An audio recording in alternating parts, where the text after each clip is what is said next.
guys, today I'm going to talk about all of the books I want to read in March.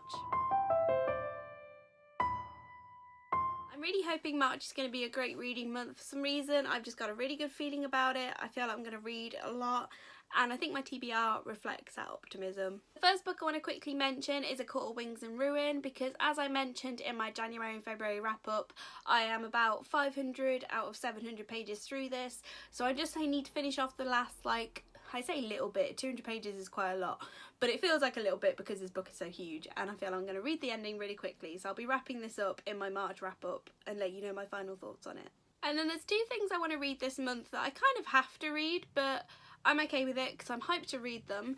The first one is Ready Player One by Ernest, Cline. I hope to read this in January and didn't get round to it, but the film is coming out at the end of the month, I'm pretty sure, maybe early April, so I really want to read the book before the film because I don't want to get spoiled, and I've had this on my TBR for so long and I just feel like I'm going to really enjoy it, so I just want to finally read it. And it kind of always was put off by it because it felt really long because it had really small font and it was like 360 pages, but after reading A Court of Wings and Ruin, it really doesn't seem like a long book, so I feel like I can fly through this.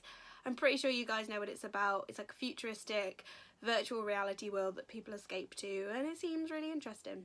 Then I really want to read The Hate You Give by Angie because I may possibly be going to a book signing of hers in London at the end of the month. I'm not sure yet if I can make it, but I'm really hoping that I can, and obviously I need to have read The Hate You Give before I maybe meet Angie and see her talk about it. So it's a good push to read this, but also, I don't know, I've been reading quite a lot of fantasy and kind of quirky stuff, so I want to read something a little bit more down to earth and kind of realistic. And yeah, I think this is going to be a really great read.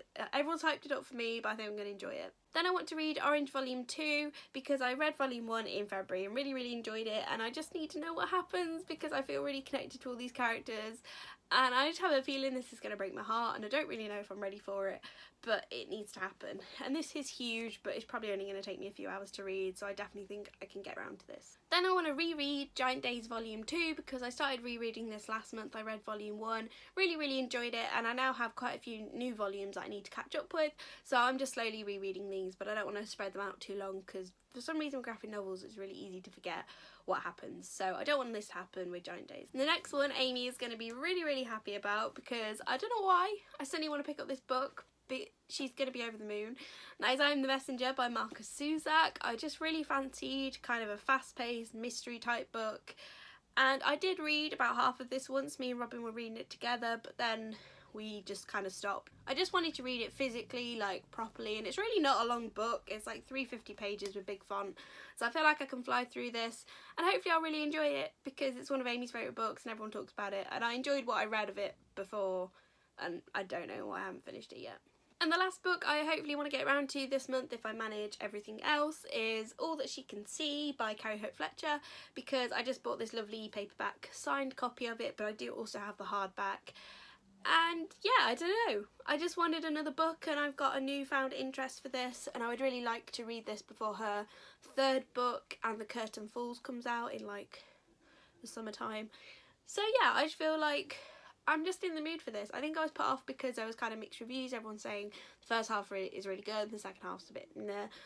But hopefully I will enjoy this. It sounds really quirky about a woman that can like bake goodness into cakes and fix people's problem with cakes. I don't know, sounds like a great time. So these are all of the books I'm hoping to read in March. If I do manage to read all of this, I'll definitely be ticking a few boxes for things that I've wanted to read for a really long time. Both of these books are part of my 12 books I want to read in the 12 months 2018 TBR project thing I'm doing, so that would be great. And then obviously Orange is a newfound one that I really want to reread. But again, these two I've just been wanting to read for ages, so it'll be good to finally get around to them. And yeah, I'm just hoping for a really good reading month. Let me know down below if you read any of these books, which one I should pick up first, and if you've got any suggestions for other things I should pick up soon, I would love to know. And I'll see you guys on the next video. Bye!